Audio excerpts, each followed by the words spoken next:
Zack, it is Super Bowl week, buddy. How are you feeling? I'm excited. I think this is gonna be a good game. Yeah. I think the Seahawks are like 4.5 point favorites. I think it's gonna be. I heard a stat that an underdog of more than 3 points has like won like some crazy amount over the last decade. Uh-huh. So it's something to think about. But yeah, I'm excited. I love Super Bowl Sunday. I always look forward to it. I was at the Super Bowl last year. It was a lot of fun. So I'm kind of sad I'm not out there this year. But yeah, I'm looking forward to it. A lot of Sam Darnold talk is going to happen this week. Tonight's going to Yeah. be Super Bowl media night, so he's going to get peppered with questions about the New York Jets, and I'm sure he'll handle himself just fine. But excited about this game for sure. And actually, the Sam Darnold talk already started. We got to give a shout out to Yeah. Rich Samini, who tracked down and got Mike Maccagnan in his first public comments since he was let go from the Jets after running their entire draft in free agency that year.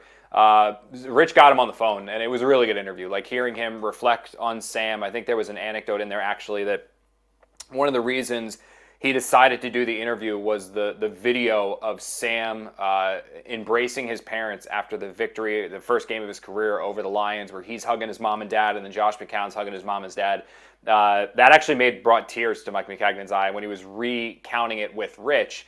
He talked about that where he was getting choked up again. So it was a really good story. I read it. I thought it was awesome. And again, Mike was, for all of his faults, and I've always said this, like he deserved probably to be let go earlier than what he did. I mean, the draft picks were bad. The cap management was bad. The free agent signings were bad. It wasn't a great relationship between he and Todd Bowles either. Like it was, Charlie Casserly probably shouldn't have put him in that position, but that's kind of what the Jets did during that hiring cycle. They asked Ron Wolf and Charlie Casserly to find the next general manager and head coach, and Casserly was dead set on Mike Maccagnan getting that job. But the one thing about Mike was he was a really good guy, and he did. He was a good person. He was a good human being. His wife was awesome, and it's a bummer that it ended the way that it did.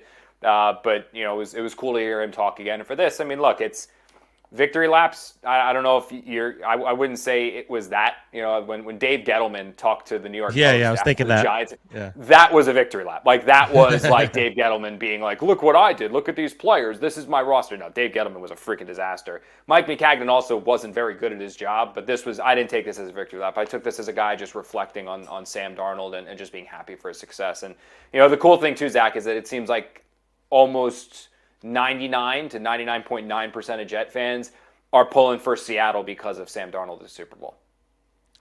I think it was Tony Vegas had a great tweet about it where he said Sam Darnold beating the Patriots will make the 2018 pick worth it or something, which is it's the most Jets thing ever, like Jets fan thing ever. Yeah. Like, we got to find something to hang our hat on. I will say this happens every year. We probably talked about this last week a little bit, but it just feels like the Jets are always on everybody's mouth when it comes to the Super Bowl because there's always some sort of storyline, and you're going to see that this week with Sam and Vrabel and Leonard Williams and Leonard Taylor and all these guys. But Sam,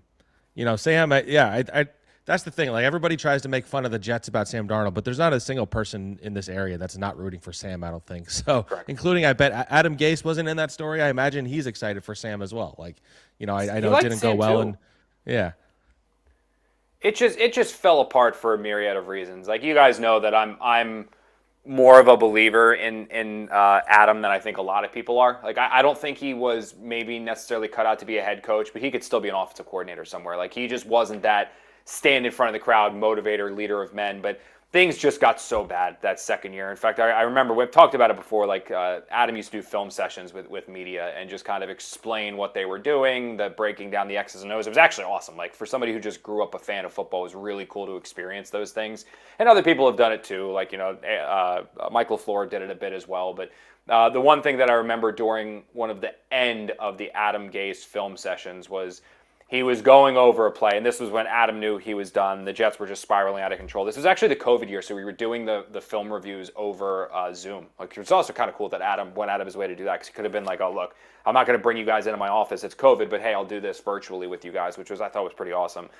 But the thing with him was that there was a play where the read that Sam was supposed to go to, it was like, if you get, like, look, this is what the coverage is going to be, throw it here to Robbie, it's going to be open. And sure enough, like, Adam stops the play on the back drop, and Robbie Anderson's wide open, and Sam is, like, looking left.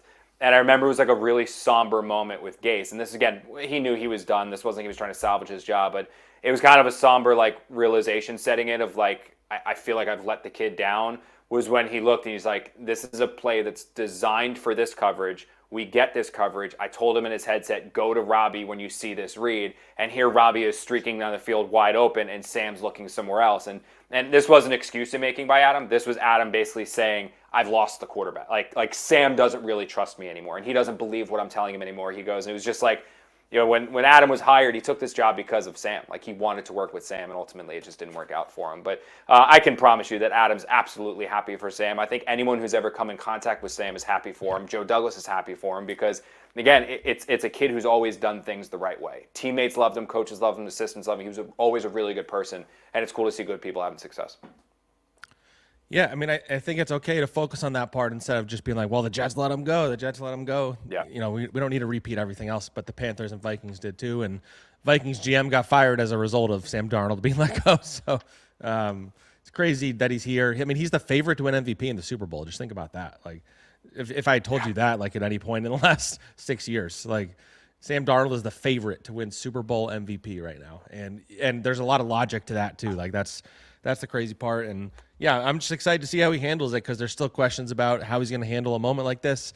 I think he's answered those pretty good these last couple of weeks, but this is the all-time, and Patriots have a great defense and a lot of pressure. So how is Sam Darnold going to handle it? Like, that's the thing I'm most excited to see on Sunday.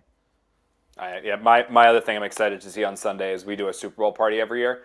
So it's sad because, like, if I cover two teams, and if either of them made the Super Bowl, like, I would be working it. Or if they had a chance of making the Super Bowl, to get to work it. But it feels like every single October, it's like a joke text message between my wife and I that, like, the Giants are out of it, the Jets are out of it, and I'll text her and be like, yeah, Bree, so we can start planning the Super Bowl. So this year, we talked about it a couple episodes ago, where I've got the smoker now, so I fully embrace, like, I'm full on dad mode. Like, I'm like, I don't have the New Balances yet, but I'm rocking the, like, smoker outside, all that stuff. Very excited. It was all I'm not going to go into the comment section, which ripped me for talking about my snowblower a week ago, but got the snowblower too. I'm doing 3 racks of ribs, which I'm really excited about. I feel like I've gotten that down pretty good. Like, Zack, you tried when we went to Jordan's a couple weeks ago. Yeah, they were good. Doing 3 more racks of ribs, and then my buddy Rodney, who is a smoke god, he's making a brisket. So that's 2 of, like, the main meats that we're gonna have there. So we're really excited. I think I might make a bison chili myself, since I don't think we're gonna go anywhere. But I might make a bison chili. There you go. Yeah, put it in the crock pot in the morning and let it go. Yeah. Yeah, Bree and I are, though. We're like, the snow, obviously, because we're going to get into the Jets now right after this. But this, like, what's crazy is, dude, is like, we got that, like, 10 inches of snow, and then it's been below freezing and, like, pretty much below 20 degrees every single day since that. Now that snow has just melted into a brick of ice. So the last 3 Super Bowl parties we've hosted since we've lived in this house, the kids go outside.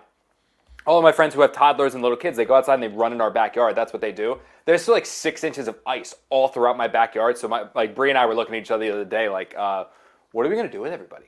We've got, like, 12 kids coming over. Like, where are we going to put them? So, like, Brooke's got a playroom and the living room and dining room. We're all going to throw them in there while we watch the game in the family room. But that's going to be another. I'll have a report on that for next week's show on how we manage that.